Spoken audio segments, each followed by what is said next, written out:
Hey guys, and welcome to another video. Today we're going to be making a monster OC. I wanted to use another random generator, and it ended up forcing me to create a character that I love and will continue to draw beyond this video. This is honestly such a shock because I dread drawing non-human characters. This one though, immaculate. Incredible. My new blower bow. I used yet another generator by Magical Girl, which is ran by a lovely human named Courtney. I've never met them, but I assume they're a lovely human because they make great generators, and only lovely humans can do that. I've used several of their generators in the past. Here you can see the art that was created with their Fantasy Forest generator, their Witch generator, and their Magical Girl generator. This time I hopped on the monster character generator, which creates a short, simple prompt for monstrous characters. Like I said, I was quite nervous. I can draw animals and I can draw humans, but once we start to get somewhere in the middle, my talent seems to go out the window. To fix this, all I need is a little bit more practice, so I decided to pull y'all along with me on this journey. I gave myself 3 roles. The first prompt that shows up briefly, I didn't even read at the time because I accidentally pressed randomize afterwards, but here's a freeze frame. It's a very funny prompt.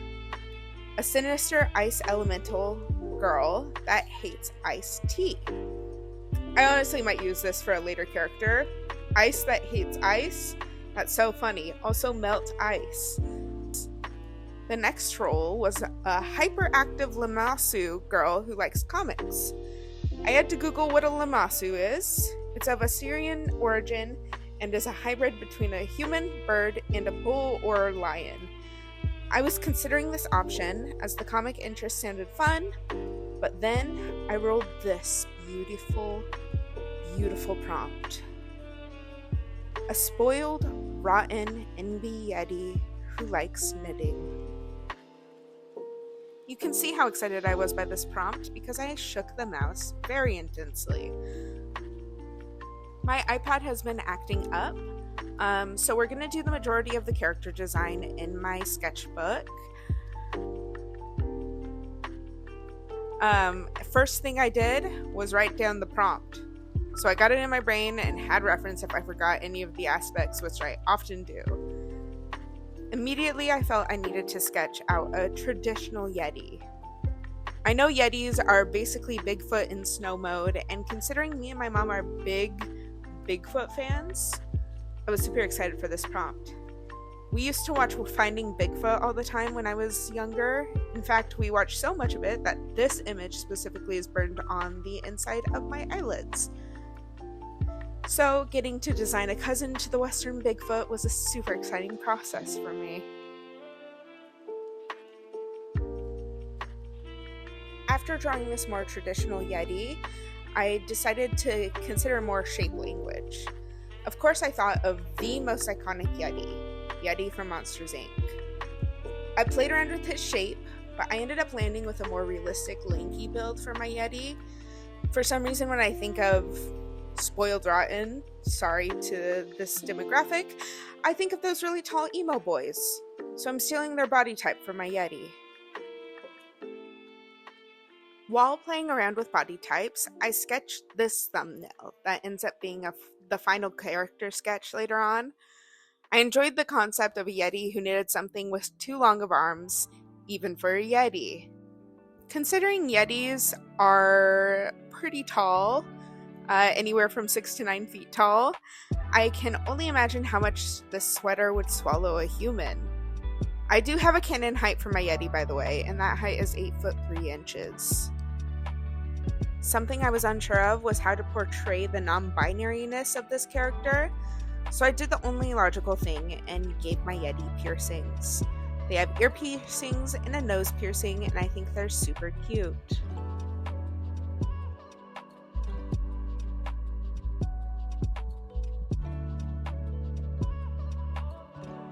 I also sketched out this pose while figuring out how to draw someone knitting. This pose gets used later on because I love how cozy they look.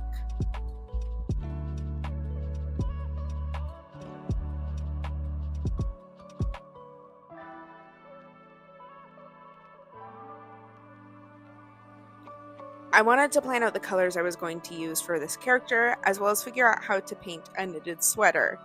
I decided to make my Yeti have a somewhat blue tint, considering Yetis are typically portrayed as pure white. That's just a boring color palette, so I fantasyfied it, I guess, and made them blue. I guess I could have just said fantasized, huh? Oh well. I wanted their favorite color to be a peachy orange so that all of their knitted items complemented the blue of their fur. Now for the piece that I thumbnailed earlier.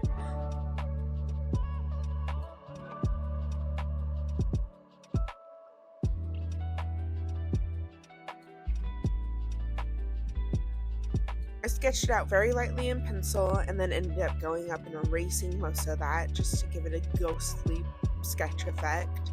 And then I went in with the colors.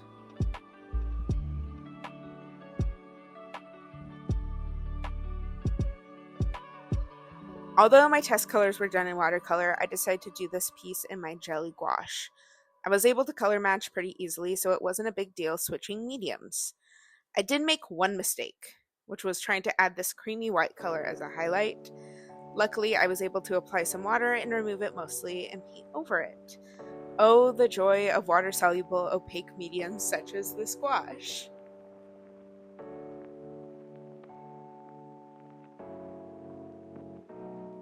I speed through this part pretty quickly because it's mostly me just painting this knit texture, and that's kind of boring because I just repeat this little stippling motion in stripes.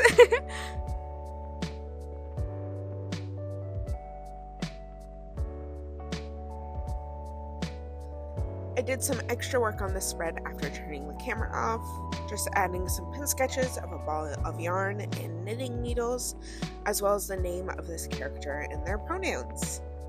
This is Stitch, and they go by they, them pronouns.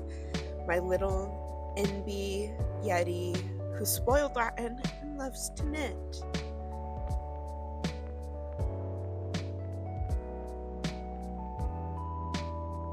What you're seeing now is the most recent piece I drew of Stitch.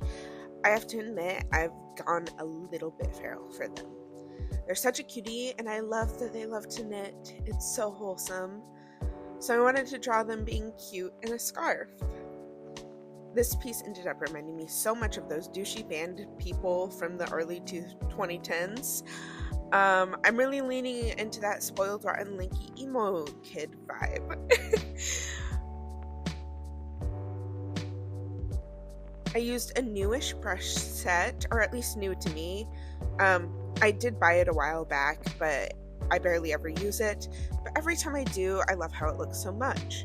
They're meant to imitate alcohol markers, I believe, and I love the texture these brushes create, as well as the interaction between the colors when you go over a past stroke.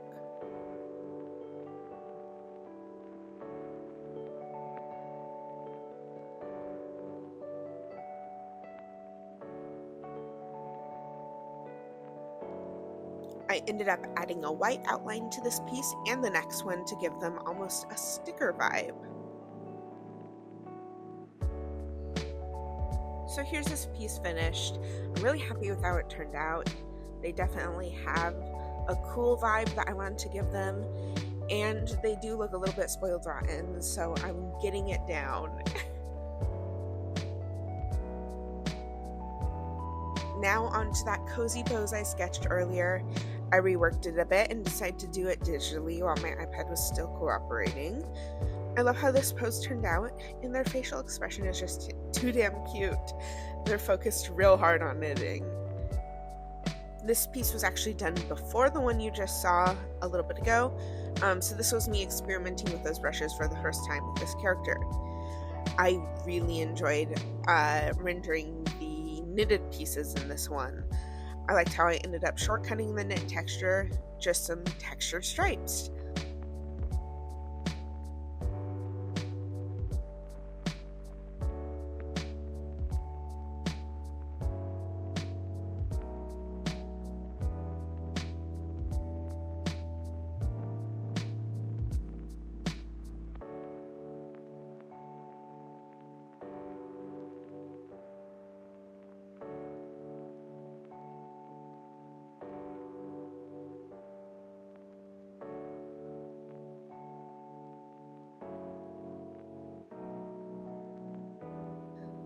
And yet again, added that white outline for the sticker vibe. So there we have it. I pushed through the discomfort and created a monster character that I actually love so dearly. And I wanted to thank you for getting into this video with me. I also want to thank my one Patreon supporter, Radalus. You keep me going with that $5 a month. And if you'd like to support my art and get some exclusive content, also you could check out my Patreon too. If you haven't already, make sure to subscribe and like. I try to post one YouTube video a month, but other than that, I hope you have a wonderful rest of your day, babes. Lots of love, guys. Mwah!